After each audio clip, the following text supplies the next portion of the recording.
Subscribe करिए हमारे channel target UP TET CTET को और बेल आइकन को दबाइए। हेलो फ्रेंड्स, मैं रेनू स्वागत करती हूँ आप सभी भावी अध्यापक एवं अध्यापिकाओं का आपके अपने channel target UP TET CTET में। दोस्तों, आज की इस वीडियो में हम आपके डीएलएड 4th सेमेस्टर के सेकंड पेपर शैक्षिक प्रबंधन एवं प्रशासन के अंतर्गत बहुविकल्पी क्वेश्चंस को स्टार्ट करने जा रहे हैं। क्वेश्चन नंबर 1 है, विद्यालय प्रबंधन में मुख्य भूमिका किसकी होती है? विद्यालय के प्रबंधन में, स्कूल मैनेजमेंट में सबसे प्रमुख भूमिका किसकी होती है? महत्वपूर्ण भूमिका किसकी होती है? विद्यालय प्रबंधन का उत्तरदायित्व किसका होता है? जब भी इस तरीके का क्वेश्चन आएगा तो राइट आंसर होगा प्रधानाध्यापक। प्रधानाध्यापक याद रखिएगा, विद्यालय के प्रबंधन में, स्कूल मैनेजमेंट में सबसे ज्यादा महत्वपूर्ण भूमिका होती है प्रधानाध्यापक की। तो ऑप्शन आ जो है ये बिल्कुल सही हो जाएगा। इसके बाद क्वेश्चन नंबर 2 है, निम्नलिखित कथन किसका है? प्रबंधन एक सार्वभौमिक विज्ञान है जो वाणिज्य, उद्योग, राजनीति, धर्म या जन कल्याण सभी पर समान रूप से लागू होता है। टेलर का कथन है, हेनरी फेओस का, श्री केपी सैयदेन का या जे पेने का? राइट आंसर दोस्तों यहाँ पर देखिए जे पेने, ऑप्शन द में दिया हुआ है जे पेने, और यहाँ पर देखिए राइट आंसर है ऑप्शन आ टेलर। यह कथन है टेलर का। क्वेश्चन नंबर 3 है, विद्यालय प्रबंधन का उत्तरदायित्व होता है। अभी मैंने आपको बताया कि विद्यालय प्रबंधन, स्कूल मैनेजमेंट में महत्वपूर्ण भूमिका किसकी होती है? तो किसकी होती है? प्रधानाध्यापक की। और इस क्वेश्चन में भी यही पूछा है कि विद्यालय प्रबंधन का उत्तरदायित्व किसका होता है? तो किसका होता है? प्रधानाध्यापक का। इसके बाद क्वेश्चन नंबर 4 है, प्रबंधन क्या है? एक कला है, व्यवसाय है, नियंत्रण है या सभी है? तो जिन भी प्रशिक्षुओं ने पूरा सेकंड पेपर अच्छे से पढ़ा है, मैंने पूरा पढ़ाया है आप लोगों को, प्रबंधन से लेकर के, स्कूल मैनेजमेंट से लेकर के, भौतिक संसाधन, मानवीय संसाधन, वित्तीय संसाधन क्या होते हैं, स्कूल में कौन कौन से अभिलेख होते हैं, सभी के बारे में विस्तार से आप लोगों ने पढ़ा है। जिन भी प्रशिक्षुओं ने क्लासेस अच्छे से ले ली, जिन भी प्रशिक्षुओं ने क्लासेस को अच्छे से लिया है और समझा है, उनके लिए ये सारे क्वेश्चन बहुत इजी होंगे।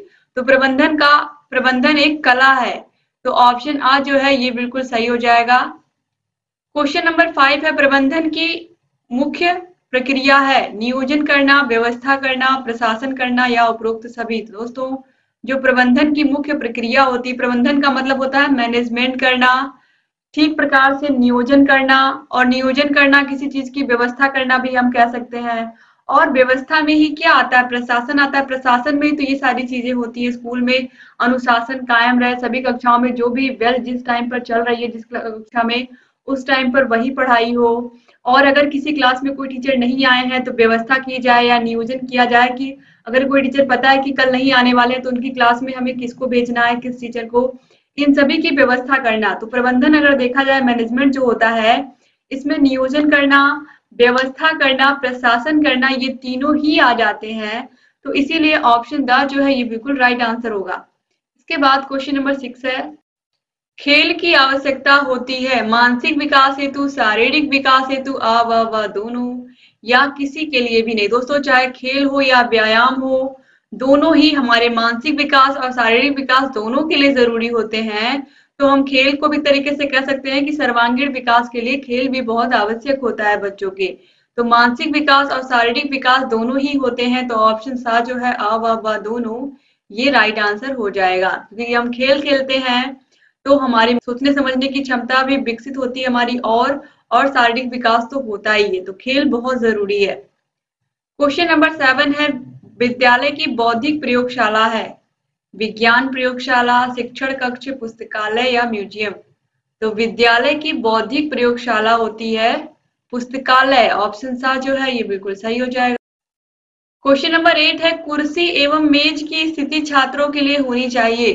क्लास में जब बच्चे बैठते हैं तो यानी कि जो कुर्सी होती है वो क्या होती है? नीची होती है, जिस पर वो बैठे होते हैं, और जिस पर वो लिखते हैं वो क्या होती है? वो बेंच या वो मेज ऊंची होती है। तो इस तरीके से यानी कि जहां पर कॉपी किताब होती है वहां पर ऊंची होती है, जिससे कि बच्चे आसानी से क्या करें? लिख पढ़ पाए। तो यहाँ पर आप देखिए ये ऊंची होती है, जो मेज होती है वो ऊंची होती है, और बैठने वाला जो कुर्सी होती है वो नीची होती है। तो ऊंचे से हम जाते हैं नीचे की तरफ, यानी कि ये ऋणात्मक स्थिति होती है। तो ऑप्शन सा जो है ये बिल्कुल सही हो जाएगा। क्वेश्चन नंबर 9 है, मानवीय संसाधनों का उपयोग आवश्यक है उत्तम शिक्षा के लिए, सरल शिक्षा के लिए, कठिन शिक्षा के लिए या उपयुक्त सभी? तो मानवीय संसाधनों का जो उपयोग है यह उत्तम शिक्षा के लिए आवश्यक है। और मानवीय संसाधन कौन कौन से होते हैं आपको मैंने बताया है, शिक्षक, छात्र और समुदाय। और शिक्षक में ही प्रधानाध्यापक और सभी शिक्षक आ जाते हैं।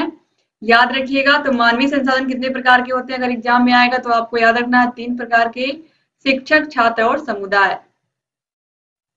क्वेश्चन नंबर 10 है, ग्राम सभा का अध्यक्ष कौन होता है? प्रधानाध्यापक, प्रबंधक, प्रधान या ये सभी?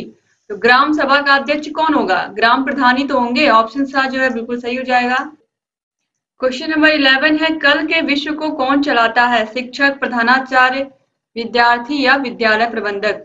तो कल के विश्व को कौन चलाता है? एक शिक्षक चलाता है। शिक्षक ही आगे का भविष्य तय करता है किसी भी देश के।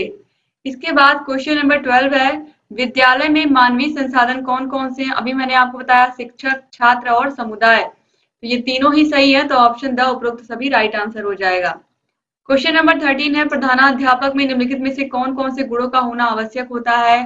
तो जो एक प्रधानाध्यापक होता है वो सुगमकर्ता होना चाहिए, प्रेरणादायक होना चाहिए, नेतृत्व की क्षमता होनी चाहिए उसके अंदर यानी कि वो एक सरल इंसान होना चाहिए, कोई भी अपनी बातों को आसानी से उससे कह पाए, और वह ऐसा व्यक्ति होना चाहिए जो दूसरों के लिए प्रेरणादायक हो।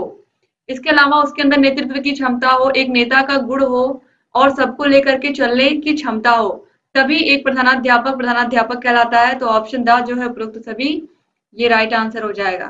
क्वेश्चन नंबर 14 है, शिक्षक के विषय में किसने कहा है कि समाज में अध्यापक का स्थान अत्यंत महत्वपूर्ण है, वह एक पीढ़ी से दूसरी पीढ़ी को बौद्धिक परंपराएं और तकनीकी कौशल पहुंचाने का केंद्र है और सभ्यता के प्रकाश को प्रज्वलित रखने में सहायता देता है।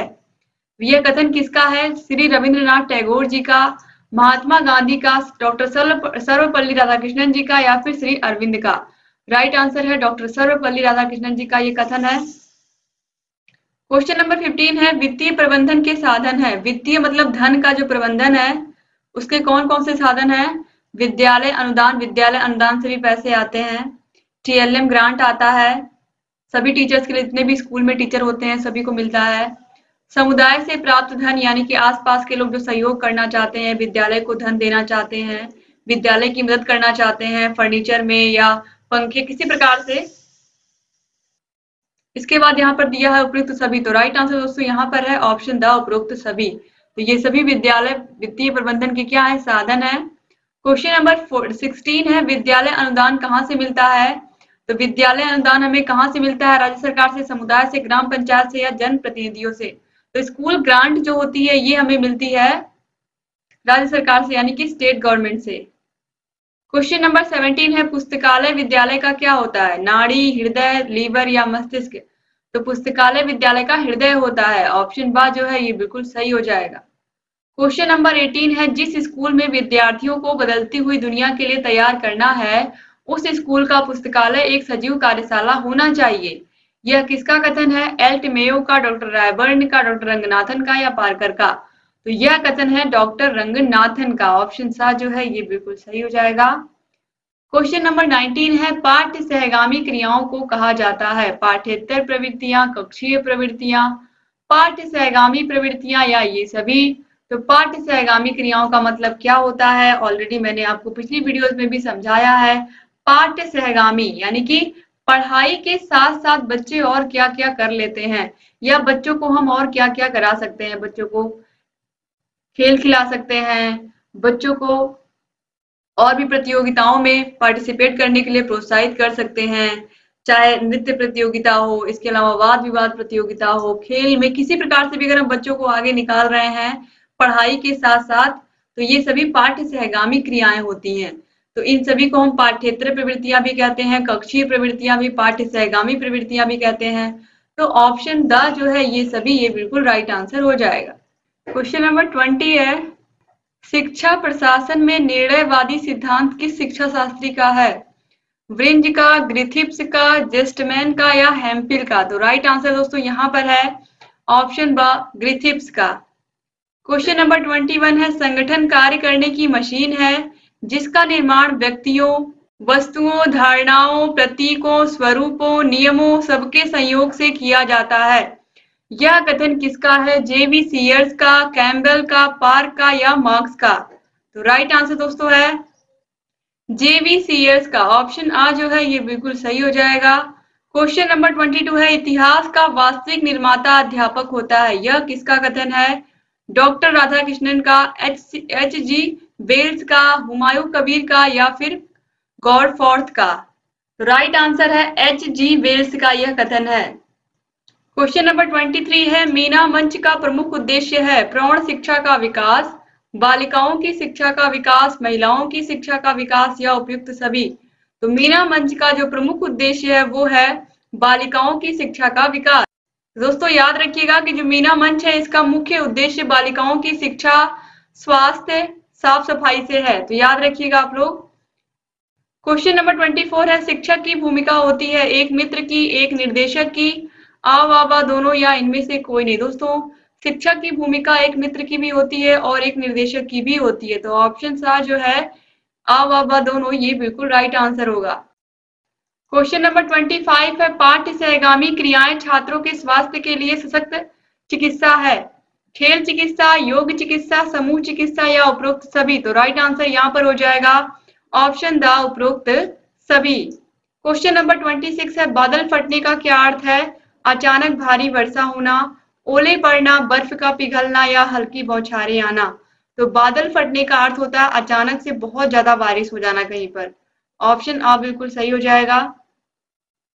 क्वेश्चन नंबर 27 है, राज्य शैक्षिक अनुसंधान और प्रशिक्षण परिषद की स्थापना कब हुई थी? एससीईआरटी की स्थापना कब हुई थी? तो एनसीईआरटी की स्थापना हुई थी 1961 में और उसके ठीक 20 साल बाद 1981 में एससीईआरटी की स्थापना हुई। तो याद रखिएगा यहाँ पर देखिए 1981 बिल्कुल राइट आंसर होगा ऑप्शन बा। क्वेश्चन नंबर 28 है, भारत की प्रथम मनोविज्ञानशाला कहाँ स्थित है? चेन्नई में, इलाहाबाद में, लखनऊ में या दिल्ली में? तो भारत की प्रथम मनोविज्ञानशाला इलाहाबाद यानी कि अब प्रयागराज में स्थित है, क्योंकि इलाहाबाद का नाम क्या हो गया? प्रयागराज हो गया, तो याद रखिएगा। क्वेश्चन नंबर 29 है, राष्ट्रीय शैक्षिक योजना एवं प्रशासन विद्यालय या विश्वविद्यालय की स्थापना कब हुई थी? दोस्तों राष्ट्रीय शैक्षिक योजना एवं प्रशासन विश्वविद्यालय न्यूपा की स्थापना हुई थी 1962 में, तो ऑप्शन आ जो है बिल्कुल सही हो जाएगा। क्वेश्चन नंबर 30 है, न्यूपा परिषद का अध्यक्ष कौन होता है? तो दोस्तों याद रखिएगा न्यूपा परिषद यहाँ पर कहा है, न्यूपा विश्वविद्यालय की बात नहीं की गई है। तो देखिए राष्ट्रपति, प्रधानमंत्री, मानव संसाधन विकास मंत्री या कुलपति? तो राइट आंसर है मानव संसाधन विकास मंत्री। क्वेश्चन नंबर 31 है, एनसीईआरटी का गठन किस वर्ष हुआ? तो एनसीईआरटी का गठन अभी मैंने आपको बताया है 1961 में और एससीईआरटी का 1981 में। तो एनसीईआरटी पूछा है तो 1961 ऑप्शन बा जो है ये बिल्कुल सही हो जाएगा। इसका फुल फॉर्म क्या है? राष्ट्रीय शैक्षिक अनुसंधान एवं प्रशिक्षण परिषद। क्वेश्चन नंबर 32 है, इंदिरा गांधी राष्ट्रीय मुक्त विद्यालय यानी कि इग्नू कहाँ स्थित है? मुंबई में, अहमदाबाद, हरियाणा या नई दिल्ली में? तो राइट आंसर है नई दिल्ली में। क्वेश्चन नंबर 33 है, शैक्षिक अनुसंधान एवं प्रशिक्षण परिषद का प्रधान कार्यालय कहाँ है? तो यहाँ पर राष्ट्रीय छूट गया है।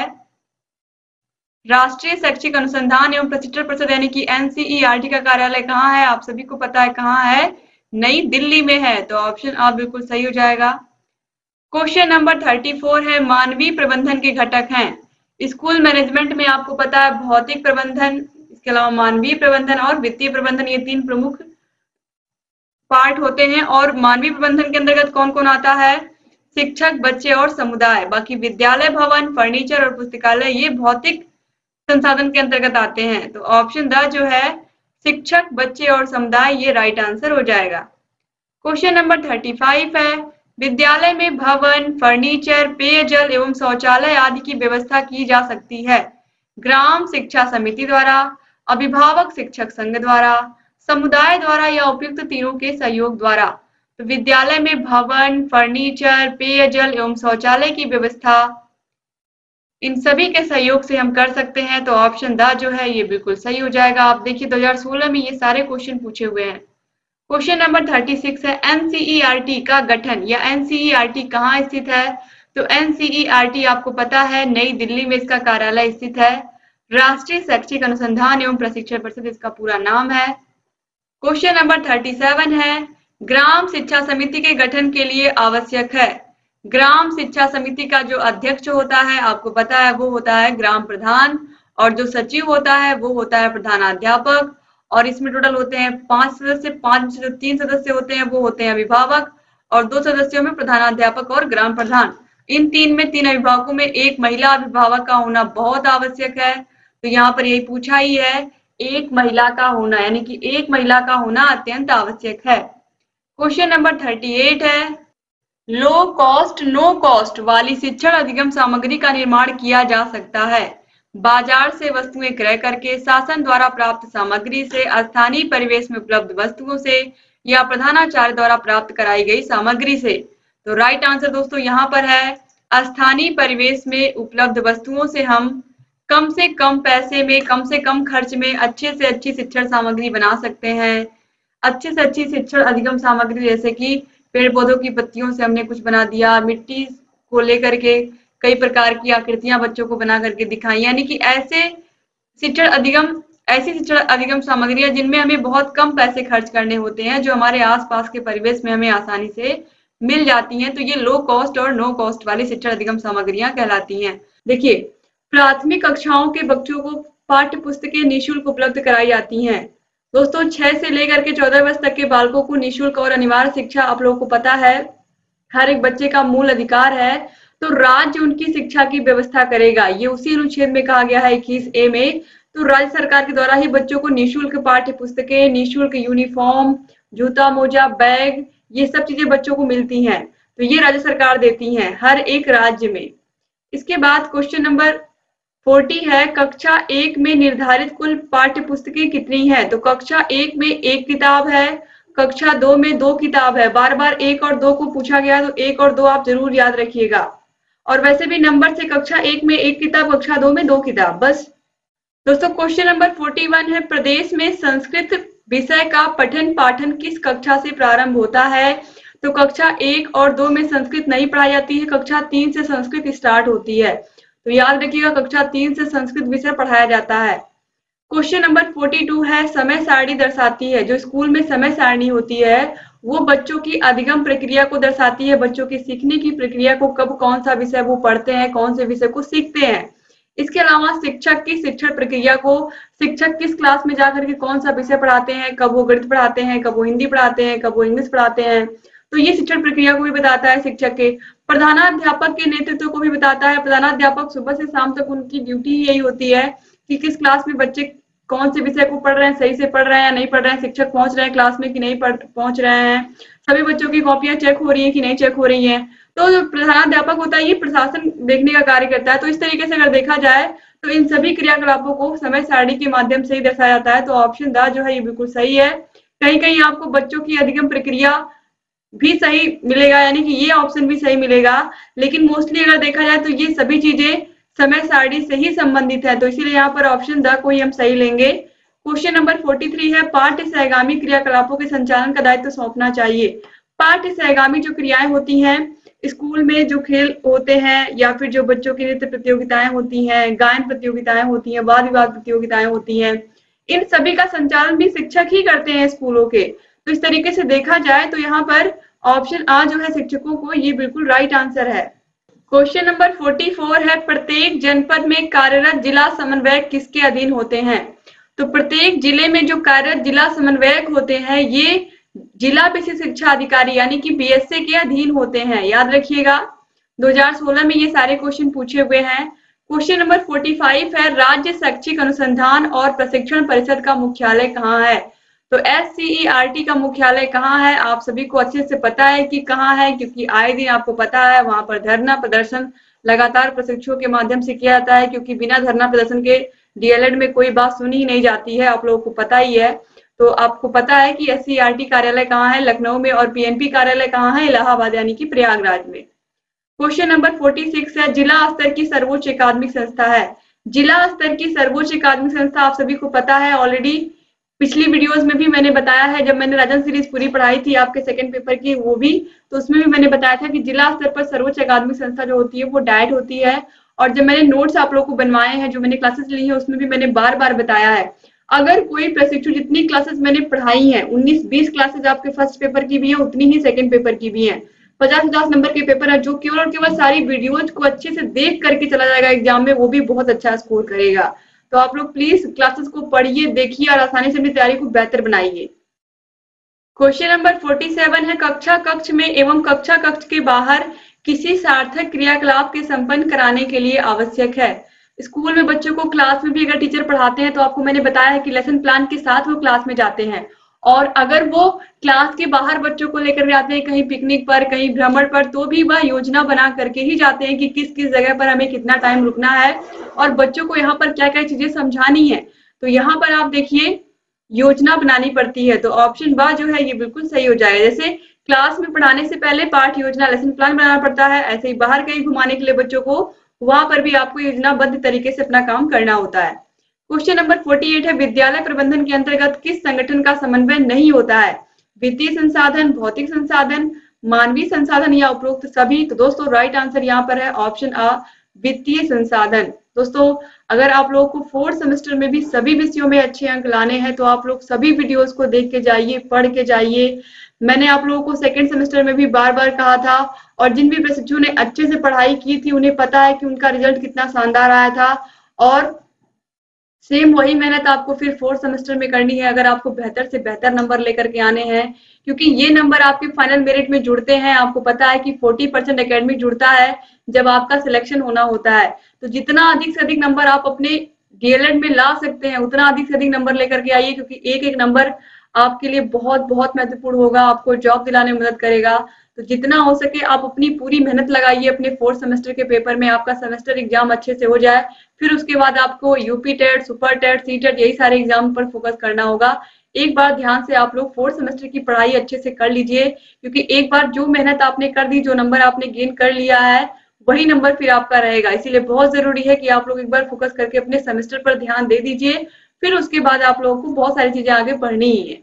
दोस्तों अब चलिए इसके बाद आगे देखते हैं, और आपको ऑलरेडी मैंने बता दिया है कि डिस्क्रिप्शन बॉक्स, कमेंट बॉक्स दोनों जगह आपको हर एक वीडियो की लिंक मिल जाएगी। आप सभी वीडियोस को देखिए, और पीडीएफ के लिए आपको ऐप को डाउनलोड करना होगा, और ऐप की भी लिंक आपको डिस्क्रिप्शन बॉक्स और कमेंट बॉक्स में मैंने ऑलरेडी दे दी है। तो चलिए क्वेश्चन नंबर 49 देख लेते हैं। विद्यालय में शिक्षण के अलावा बच्चों में विकास हेतु विशेष ध्यान दिया जाना चाहिए। गणित विषय का, अंतर्निहित गुणों का, अंतर्निहित शक्तियों का, या अंतर्निहित गुणों एवं शक्तियों का? दोस्तों विद्यालय में बच्चों को केवल अगर पढ़ाई के ऊपर ही ध्यान दिया जाएगा तो कौन सा बच्चा खेल में अच्छा है, कौन सा बच्चा गाने में अच्छा है, कौन सा बच्चा डांस करने में अच्छा है, ये पता ही नहीं चलेगा। इसीलिए स्कूल में पढ़ाई के साथ साथ खेल बहुत जरूरी है। इसीलिए विद्यालयों में अब बच्चों के खिलौने, खेल के लिए भी पैसे आने लगे हैं कि हर एक विद्यालय में हर एक प्रकार का बच्चे क्रिकेट खेलें, बैडमिंटन खेलें, फुटबॉल खेलें। जिस बच्चे की जिस भी खेल में रुचि है वह उस खेल को खेले ताकि वह उसमें आगे निकले।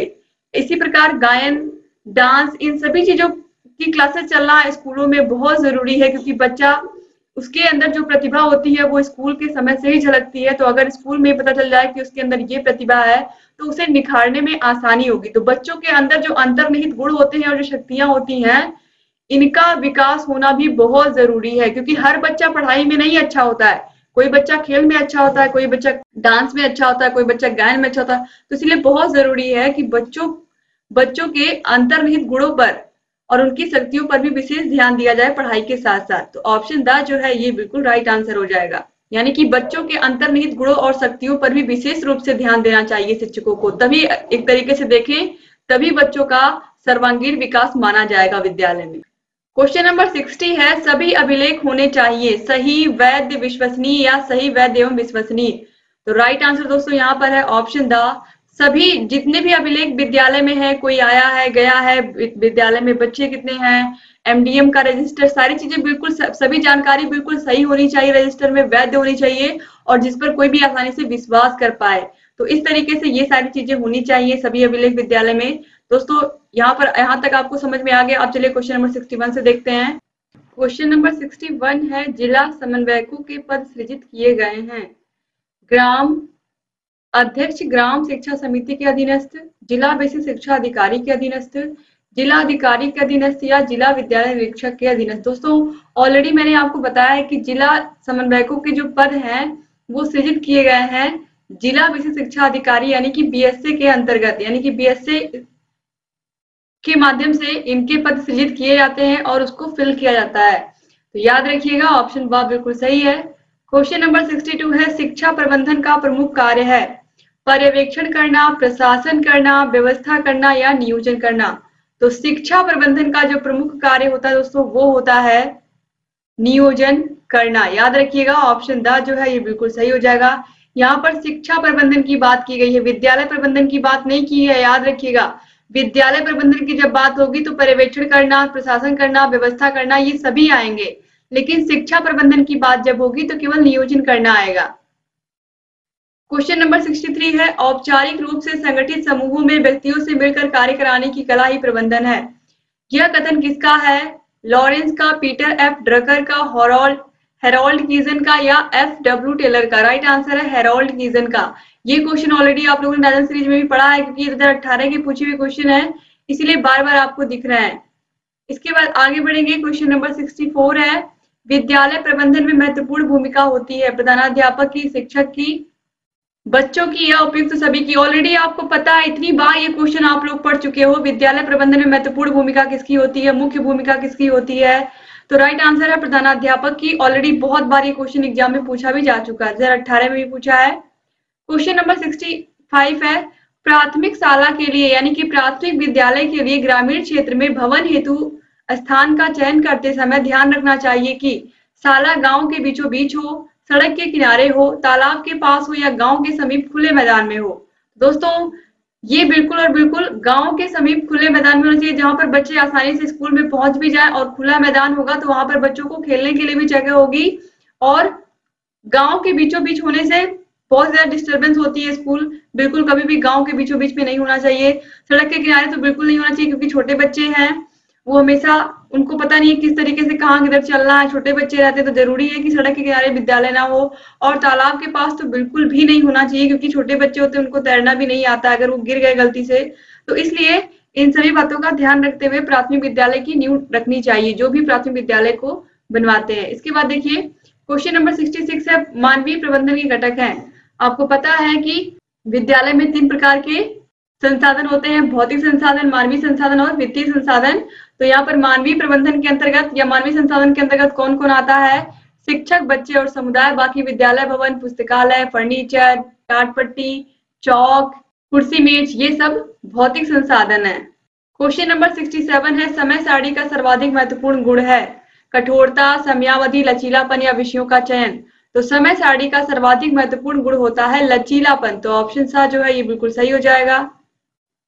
क्वेश्चन नंबर 68 है, विद्यालय समुदाय के परस्पर सहयोग का प्रमुख उद्देश्य है अध्यापकों को अनुशासित करना, छात्रों और अध्यापकों के मधुर संबंध स्थापित करना, छात्रों में अध्ययन के प्रति रुचि जागृत करना या समुदाय से सहयोग प्राप्त करना। दोस्तों राइट आंसर है छात्रों में अध्ययन के प्रति रुचि जागृत करना, ये बिल्कुल राइट आंसर है।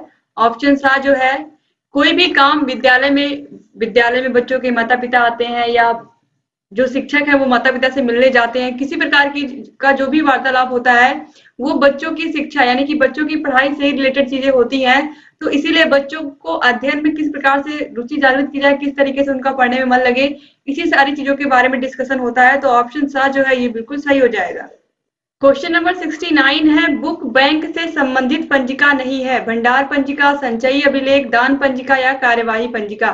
दोस्तों बुक बैंक कहीं कहीं आपको राइट आंसर दान पंजिका मिलेगा, कहीं कहीं आपको संचयी अभिलेख मिलेगा। तो जो बुक बैंक है दोस्तों, अगर देखा जाए तो जो संचयी अभिलेख होता है ये अलग रजिस्टर होता है और इसमें सभी बच्चों का पूरा डिटेल लिखा होता है, बच्चे की स्थिति क्या है, किस तरीके से पढ़ाई में कितना अच्छा है। यानी कि संचयी अभिलेख जो होता है इसमें हर एक बच्चे का कब से उसका एडमिशन हुआ है, कितने कक्षा से वह आ रहा है विद्यालय में, क्या क्या किस किस क्लास में वो पढ़ाई किया है और कितने कितने मार्क्स गेन किया है और उसकी क्या स्थिति है पढ़ाई में। तो इन सभी के बारे में इसमें होता है। लेकिन बुक बैंक की बात की गई है तो बुक बैंक से संबंधित पंजिका यहाँ पर दोस्तों आप राइट आंसर संचयी अभिलेख को लगाइए, क्योंकि भंडार पंजिका, दान पंजिका, कार्यवाही पंजिका ये तीनों बुक बैंक से संबंधित पंजिकाएं हैं।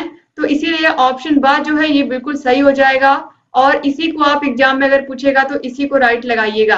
कहीं कहीं आपको दान पंजिका भी सही मिलेगा, लेकिन आप लोग संचयी अभिलेख को ही सही लगाइएगा। क्योंकि राजन सीरीज में ऑप्शन 7 सही दिया हुआ है दान पंजिका, तो आप कंफ्यूज मत होइएगा। लेकिन यहाँ पर आप लोगों को याद रखना है कि बुक बैंक में भंडार पंजिका, दान पंजिका, कार्यवाही पंजिका ये तीनों आ जाएंगे। और जो संचयी अभिलेख है ये बच्चों के प्रगति से संबंधित चीजें इसमें होती हैं, ये बिल्कुल अलग अभिलेख होता है और इसका एक अलग रजिस्टर होता है। क्वेश्चन नंबर 70 है, व्यायाम की आवश्यकता होती है बालक के मानसिक विकास हेतु, बालक के शारीरिक विकास हेतु, बालक के सर्वांगीण विकास हेतु या व्यवहारिक अनुशासन हेतु। तो राइट आंसर है बालक के सर्वांगीण विकास हेतु व्यायाम की आवश्यकता होती है। खेल व्यायाम अगर कोई भी यहाँ पर होगा तो आंसर यही होगा। क्वेश्चन नंबर 71 है, यदि एक बालक कक्षा में स्वच्छता के साथ नहीं आता है तो आप क्या करेंगे? उसे डांट लगाएंगे, उसे स्कूल से बाहर निकाल देंगे, उसे स्वच्छता के लाभ बताएंगे या अभिभावक को सूचित करेंगे? दोस्तों सबसे अच्छा आंसर है कि उसे आप स्वच्छता के लाभ बताएंगे कि अगर तुम साफ सुथरे होकर के स्कूल में आओगे तो तुम्हें उससे क्या फायदा होगा। तो ये इन सब बातों को बच्चे को बताएंगे तो बच्चा निश्चित रूप से अगले दिन साफ सुथरे तरीके से विद्यालय में आएगा। क्वेश्चन नंबर 72 है, अधिकारियों द्वारा किए गए निरीक्षण विद्यालय के कार्य के घंटों तथा विद्यालय को प्रभावित करने वाली अन्य गतिविधियों का उल्लेख किया जाता है। आदेश पुस्तिका में, लॉग बुक में, सेवा पुस्तिका में या विद्यालय कैलेंडर में? तो राइट आंसर दोस्तों यहाँ पर हो जाएगा ऑप्शन ब, लॉग बुक। लॉग बुक में विद्यालय में कौन आया, कौन गया, विद्यालय के कार्य के घंटे, विद्यालय में जितनी भी गतिविधियां होती हैं सबके बारे में इसमें जिक्र होता है। क्वेश्चन नंबर 73 है, जिला बेसिक शिक्षा समिति का गठन कब किया गया? दोस्तों जिला बेसिक शिक्षा समिति का गठन किया गया 1972 में। कहीं कहीं आपको 1971 में मिलेगा, राजन सीरीज में भी ये 1971 दिया हुआ है। लेकिन अगर आंसर आएगा तो आपको आंसर, अगर ये क्वेश्चन एग्जाम में पूछेगा तो 1972 ही आप लगाइएगा, क्योंकि आपको पता है कि बेसिक शिक्षा अधिनियम जो है वो भी 1972 में ही पारित हुआ था। तो 1972 आप जरूर याद रखिएगा। क्वेश्चन नंबर 74 है, भारत में विद्यालय निरीक्षण पद्धति का प्रारंभ कब हुआ? यानी कि जो विद्यालय में चेकिंग होती है ये कब से शुरू हुई?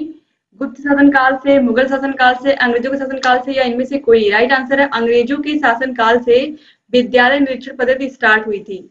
क्वेश्चन नंबर 75 है, विद्यालय की बौद्धिक प्रयोगशाला है विज्ञान प्रयोगशाला, शिक्षण कक्ष, पुस्तकालय या म्यूजियम? तो विद्यालय की जो बौद्धिक प्रयोगशाला होती है वो होती है पुस्तकालय। क्वेश्चन नंबर 76 है, संचयी अभिलेख पत्र में लेखा रखा जाता है छात्र की प्रगति का, शिक्षक की प्रगति का, विद्यालय वित्त का या इनमें से कोई नहीं? दोस्तों अभी मैंने आपको बताया है कि बुक बैंक से संबंधित पंजिका कौन सी नहीं है, तो कौन सी नहीं थी? संचयी अभिलेख। क्योंकि संचयी अभिलेख में छात्रों की प्रगति का विवरण होता है, बच्चा कितना अच्छा कर रहा है, कौन से विषय में अच्छा है, कहाँ और मेहनत करने की जरूरत है, बच्चे की पूरे पढ़ाई लिखाई का ब्यौरा होता है संचयी अभिलेख में। तो छात्र की प्रगति का लेखा जोखा होता है संचयी अभिलेख में। तो दोस्तों इस तरीके से यहाँ पर आप लोगों ने जितने भी क्वेश्चन थे उनको भी आप लोगों ने पढ़ लिया। तो दोस्तों याद रखिएगा यहाँ पर ये जो दो क्वेश्चन है, क्वेश्चन नंबर 69, इसमें राजन सीरीज में ऑप्शन दान पंजिका दिया है बुक बैंक से रिलेटेड, लेकिन आप लोग सही आंसर लगाएंगे संचयी अभिलेख को। इसके बाद यहाँ पर देखिए जिला विशिष्ट शिक्षा समिति का गठन किया गया 1972 आप लगाएंगे, इसको भी सही कर लेंगे। ठीक है, तो इन दो क्वेश्चंस को आप राजन सीरीज में सही कर लीजिएगा। यहाँ पर मैंने आप लोगों को बता दिया। उम्मीद करती हूँ कि आप लोग इस वीडियो को अधिक से अधिक अपने कॉलेज फ्रेंड्स को भी शेयर करेंगे और वीडियो अच्छा लगा हो तो लाइक करके जाइएगा। और अगर अभी तक आपने हमारे चैनल को सब्सक्राइब नहीं किया तो प्लीज सब्सक्राइब कर दीजिए। सभी विषयों की पीडीएफ चाहिए तो पीडीएफ के लिए आप ऐप को डाउनलोड कर लीजिए। और सभी विषयों की अगर आपको वीडियोस देखनी है यूट्यूब पर तो भी आपको सभी विषयों की वीडियोस की लिंक डिस्क्रिप्शन बॉक्स और कमेंट बॉक्स में मिल जाएगी। आपको पता है कि हमने हैंड रिटन नोट्स में ही सारे वीडियोस बनाए हैं, सारे के सारे वीडियोस आपको हैंड रिटन नोट्स में ही मिलेंगे। ऊपर आई बटन पर भी क्लिक करके सभी वीडियोस को आप देख सकते हैं। डिस्क्रिप्शन बॉक्स, कमेंट बॉक्स में ऑलरेडी आपको सभी विषयों की लिंक मिल जाएगी। और कोई भी वीडियो नहीं मिल रही है तो आप कमेंट कर सकते हैं, आपको हम उसकी लिंक दे देंगे। और जहाँ कहीं कोई भी समस्या आ रही है हमसे बताते रहिए और सभी वीडियोस को देखते रहिए। उम्मीद करती हूँ कि ये वीडियो भी आपको पसंद आई होगी और आप ऐसे चैनल से बने रहेंगे। दोस्तों मिलते हैं नेक्स्ट वीडियो में, तब तक अपना ख्याल रखिएगा, अपनी फैमिली का भी ख्याल रखिएगा और ऐसे हमारे चैनल से बने रहिएगा। जय हिंद दोस्तों।